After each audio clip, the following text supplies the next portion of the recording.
जय हिंद दोस्तों, one rank one pension को अब भुनाया जा रहा है। पहले नेता इसका फायदा उठा रहे थे, अब एमओडी की ब्रांच डीएसडब्ल्यू ने सीधा कहा है कि जो भूतपूर्व सैनिकों के हितों का काम इस सरकार ने किया है, ये काबिले तारीफ है, बिल्कुल निस्संदेह काबिले तारीफ है।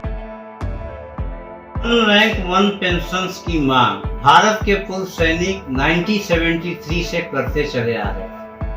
इस मांग को पूरा किया हमारे माननीय प्रधानमंत्री श्री नरेंद्र मोदी जी की सरकार ने, और इसको लागू किया 1 जुलाई 2014। कि इस देश में 1973 से एक ये मुद्दा चला आ रहा था और उसको विराम लगा, या मैं अल्प विराम लगा, तो वो लगा 1 जुलाई 2014 को, और हमारे सामने आई OROP 1, यानी उसका पहला संस्करण लागू हुआ। और इसमें कहा गया है सैनिकों की, एक सिपाही की 5012 से तनख्वाह बढ़कर के 20,218 हुई, जबकि वो तनख्वाह नहीं है, पेंशन है। ये पेंशन न बढ़ती तो वहीं पर अटकी रहती, ऐसा कहना है वॉइस ऑफ एक्स-सर्विसमैन के वीर बहादुर सिंह जी ने, जो कि इनका जो वीडियो है एमओडी की साइड से रिलीज हुआ। ये बहुत बड़ी बात है, बहुत बड़ी उपलब्धि है, बहुत बड़ा सम्मान भी है कि आखिर एमओडी की एक branch, department of ex-serviceman welfare, जो कि हमारे सैनिक संगठनों को इतनी तरजीह दे रहा है। इस स्कीम को लागू होने के बाद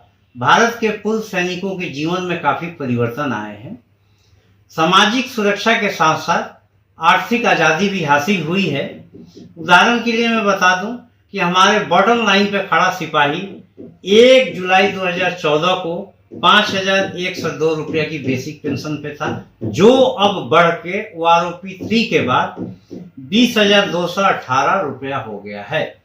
तो ये जो 5,102 रुपया से सफर शुरू होकर 20,218 रुपया पे आए हैं, इसमें OROP की बहुत बड़ी भूमिका है। इसके लिए गवर्नमेंट को धन्यवाद। और उन्होंने सीधा कहा है कि जीवन में जो परिवर्तन, सामाजिक सुरक्षा के साथ साथ आर्थिक आजादी जो कि भूतपूर्व सैनिकों को मिली, हम उसका वर्तमान सरकार का स्वागत करते हैं। बिल्कुल मिली है, इसमें कोई शक नहीं। अब बहुत सारी गुंजाइशें, बहुत सारी खामियां हैं, और इसको भी यही सरकार ठीक करेगी। जैसा कि मैं सबसे पहले इस OROP की पहला वीडियो माननीय प्रधानमंत्री जी का दिखाना चाहता हूं। उन्होंने चीख के कहा कि VRS वालों के लिए OROP नहीं है, ये एक भ्रम है, जो कि विपक्षी पार्टी ये सैनिकों को गुमराह कर रही। ये सरकार आपके लिए प्रतिबद्ध है, वो कमिटेड है कि सबको मिलेगा। ये VRS के नाम से आपको भ्रमित करने का जो प्रयास कर रहे हैं वो गलत कर रहे हैं। तो कौन होते हैं?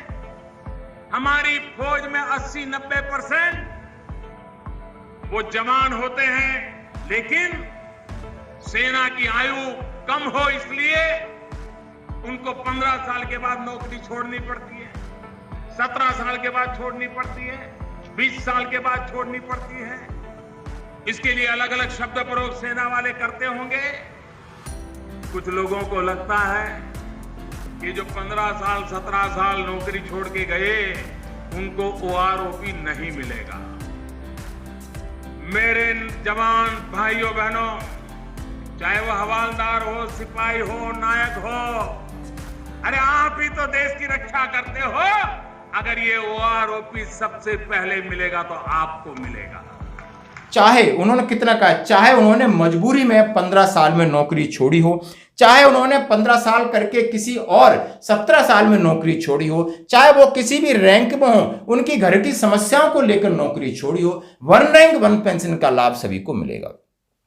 दोस्तों, अब इसकी पहल आज हम सबको करनी है कि OROP 1 जुलाई 2014 से पहले सभी को मिला है, तो उसके बाद प्रीमेचर रिटायरमेंट ऑलरेडी बहुत माइनर, बहुत कम हो गया है, तो वो भी जो है 10, 20, 50 हजार, उनको भी OROP one rank one pension में शामिल किया जाना चाहिए। आपकी क्या राय है? मैं पूरे PMR को नहीं हटाया, उसके बाद जो 1 जुलाई 2014 के बाद 2 संस्करण OROP 2 और 3 में शामिल किया है। एक और बात है कि इसमें बहुत सारी विसंगति हैं, यानी आपका जो मुद्दा है, विसंगति में भी बहुत करोड़ों रुपए नहीं खर्च होने वाले, एक माइनर विसंगति, उनको भी सरकार संज्ञान में ले। मैं अनुरोध करता हूं कि जो DSW की जाकर के अपना जो बयान है, अपना वीडियो जारी कर रहे हैं, ये लगातार मिल चुके हैं वर्तमान में जो सेक्रेटरी हैं और इन्होंने ये चीजें प्रस्ताव रखा है और इसकी पर इनकी पहल चल रही है। जैसा कि मिलिट्री सर्विस पे को लेके माननीय हाई कोर्ट से और हाई कोर्ट से मामला सुप्रीम कोर्ट में जा रहा है। ये अपडेट है दोस्तों आरओपी और एमएसपी की।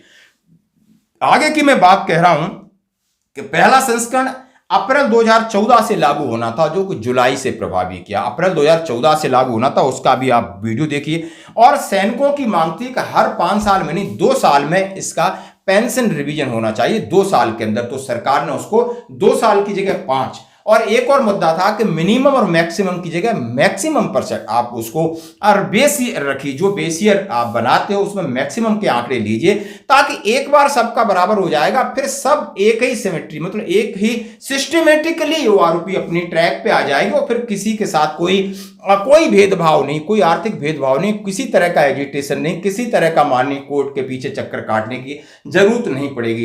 ये सटीक वीडियो यानी प्रेमेचर को आरोपी मिलना चाहिए था। ये मुद्दा बीच में फिसला, 5 साल से 2 साल किया, मैक्सिमम मिनिमम आपको एवरेज करके मैक्सिमम पे मिले, ये थे आंकड़े। और इसमें इस बार आरोपी 3 में जो भी विसंगतियां आई हैं उनको सरकार बहुत सीधी और सच्ची विसंगतियां हैं उनको संज्ञान में ले, और जवानों के साथ जो भरोसा किया है माननीय प्रधानमंत्री जी ने, सैनिकों ने जो भरोसा किया है और जो बीच में भरोसे पर खरा उतरे, ये हमारा निवेदन है सभी सैनिकों की तरफ से। क्योंकि हमारे सैनिक जब DSW के अंदर तक घुस चुके हैं, तो मैं ये पूरी तरह आश्वस्त हूं कि वो पॉजिटिवली बात हो रही है और कुछ न कुछ एक अच्छी चीज निकल के आएगी, चाहे कुल मिलिट्री सर्विस पे को लेकर हो या आरोपी, जो कि हमारे साथ बड़ा आर्थिक भेदभाव है। दोस्तों धन्यवाद। आप देखिए हमारे सैनिकों के साथ भी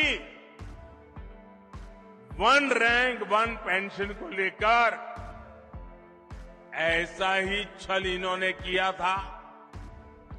दशकों तक कांग्रेस ने 1 रैंक 1 पेंशन का मामला लटकाए रखा। भाइयों बहनों, 1 रैंक 1 पेंशन, सेना के निवृत्त अधिकारी आए करके मुझे भी सम्मानित कर रहे हैं, और मैं देख रहा था वो इतने भाव विभोर थे। इस देश का सेना का हर जवान उसी भाव से मैं आशीर्वाद दे रहा है। 40 साल से लटका हुआ मसला, 40 साल कोई पूछने वाला नहीं था। हिमाचल के अंदर मैं चुनाव सभा में आया था तब पेंशन के साथ महीना लास्ट में दिया गया है।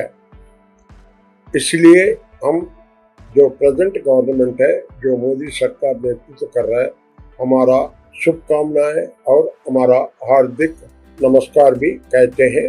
और फर्स्ट आरओपी 2014 में था, गवर्नमेंट का ऑर्डर 1.5 ईयर के बाद निकला है, ताकि पेमेंट भी हो चुका है और 23 में पेमेंट हुआ है।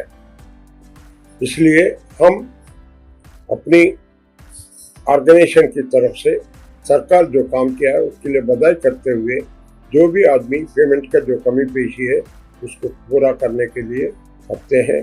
जय भारत,